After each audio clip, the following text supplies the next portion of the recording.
Hello everyone.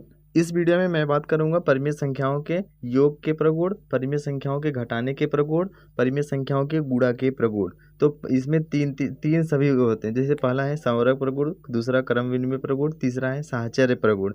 वैसे ही घटाने में भी संवरक प्रगुण, क्रम विनिमय प्रगुण, साहचर्य प्रगुण। और वैसे ही गुणा में भी यही तीन होते हैं, संवरक प्रगुण, क्रम विनिमय प्रगुण और साहचर्य प्रगुण, यही होते हैं। तो ये संवरक प्रगुण होता क्या है? अगर कोई दो परिमेय संख्या है, अगर उनको हम जोड़ेंगे तो वो क्या आता है, परिमेय संख्या आता है, लेकिन वो चेंज नहीं होता है। और क्रम विनिमय क्या होता है? कोई दो परिमेय संख्या अगर उनका हम क्रम चेंज कर दें, जो पहले इसको बाद में लिखे, जो बाद में इसको पहले, देखिए हमने लिखा भी है 1/a पहले लिखा था, 1/, बाद में कर दिया यहाँ पर, और ये बाद में था इसको पहले।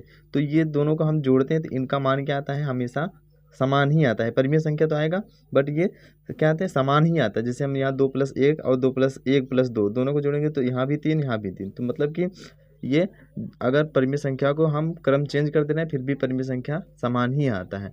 वैसे ही साहचर्य प्रगुण में अगर कोई तीन परिमेय संख्या है, अगर पहले दो परिमेय संख्या को जोड़कर फिर तीसरे वाले को जोड़े, या फिर बाद के जो दूसरा तीसरा को जोड़कर फिर पहले वाले को जोड़ेंगे, तब पर भी दोनों का मान क्या आता है? बराबर ही आता है। जैसे हमने लिखा है 2+3, 3 2 5 और 4 9। ये देखिए पहले दो को जोड़ा फिर उसके बाद में तीसरा, और यहाँ क्या है? पहले बाद का जोड़ा है फिर पहला, तो 4 3 7 और 2 9। मतलब कि जो साहचर्य होता है ये क्या होता है? हमेशा बराबर आता है। और ये क्रम विनिमय। और लेकिन घटाने में क्या होता है? संवरक प्रगुण जो होता है ये घटाने में तो सही है, बट क्रम विनिमय जो होता है ये नियम फॉलो नहीं करता है। ये कहता है मान चेंज हो जाता है। और साहचर्य में भी मान चेंज हो जाएगा, क्योंकि घटाएंगे पहले। अगर हम देखिए जैसे 2 -1 और -3 कर लिए और बराबर, हम जो बाद वाला है उसको हम क्या करते हैं? पहले बाद वाले को लेंगे, तो ये 2 -1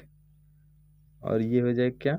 -3। तो देखिए इनका मान चेंज हो जाएगा। तो अगर हम इन दोनों को घटाएंगे तो 1 -3 हो जाएगा, और बराबर ये हम 1 और 3 से घटाएंगे तो ये क्या आएगा? -2 आ जाएगा, और माइनस माइनस ये क्या हो जाएगा? प्लस। और यहाँ से घटाएंगे कितना आएगा? -2। और ये कितना आ गया? ये 4 आ गया। तो ये देखिए बराबर नहीं आया। उसी प्रकार से क्रम विनिमय में भी बराबर नहीं आता है।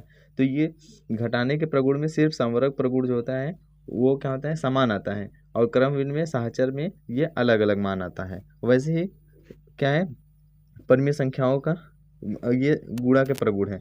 तो गुणा के प्रगुण में भी क्या होता है? समान आते हैं। अगर यहाँ पर संवरक प्रगुण की बात करते हैं, गुणा की संवरक प्रगुण, अगर इसमें गुणा की बात करते हैं, जैसे दो परिमेय संख्या ले लिए, 1/2 गुणे 3/4। अगर इन सब का गुणा करेंगे तो क्या आएगा? एक परिमेय संख्या ही आएगा। तो ये क्या हो जाएगा? 3/8। तो ये क्या है? ये जो ये प्रगुण है ये फॉलो करता है परिमेय संख्या का गुणा में। और जो क्रम विनिमय होता है वो भी फॉलो करता है। क्रम विनिमय प्रगुण, अगर हम क्रम चेंज कर दें, जैसे हमने लिखा है 1/2 गुणे 3/4, अगर हम 3/4 को पहले लिख दें और 1/2 को बाद में लिखें, तब पर भी मान वही आएगा। 3/8 इधर से भी आएगा, 3/8 इधर से भी आएगा। अगर हम क्रम चेंज कर दें फिर भी गुणा करेंगे, गुणा का प्रगुण होता है, परिमेय संख्या जो होता है समान आता है। वैसे ही अगर हम साहचर्य की बात करते हैं, साहचर्य प्रगुण, इसमें भी परिमेय संख्या का मान जो होता है समान आता है। अगर हम चेंज करके लिखें, जैसे हमने लिखा 1/2 गुणे 3/5 और गुणे 1/6, और बराबर हो जाए क्या? 1/2 गुणे 3/5 गुणे 1/6। पहले दो का गुणा फिर तीसरे का, फिर बाद वाले का 2 गुणा फिर पहले का। तो यहाँ देखिए 3, ये कितना हो जाएगा? 3 एकम 3, 3 दूनी 5 दूनी 10। तो ये हो जाएगा कितना?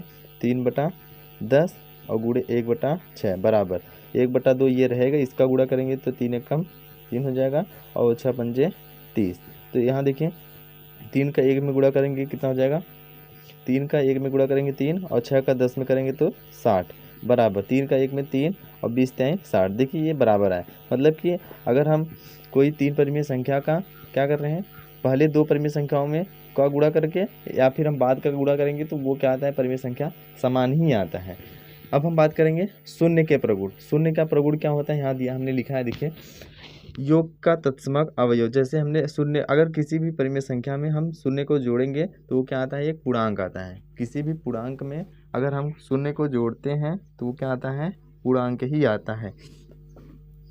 और इसमें दूसरा हमने लिखा है क्या, किसी परिमेय संख्या का शून्य से गुणा करते हैं तो क्या आता है, शून्य ही आएगा। अगर हम कोई भी परिमेय संख्या है, अगर उसमें हम शून्य का गुणा करेंगे तो कितना आएगा, शून्य ही आता है। वैसे ही हमने लिखा है एक के प्रगुण। अगर एक संख्या है एक, ये तो इसका प्रगुण क्या होता है, अगर हम किसी परिमेय संख्या में मल्टीप्लाई करेंगे, गुणा करेंगे, तो वो क्या आता है, वह परिमेय संख्या वही आता है, चाहे पूर्णांक हो या जो पूर्णांक को ही परिमेय संख्या कहते हैं।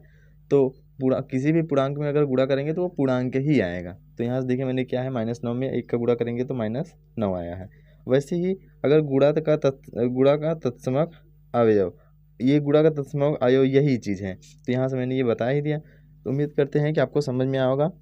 अगर समझ में आया हो तो अपने दोस्तों के साथ शेयर और वीडियो को लाइक ज़रूर कीजिएगा।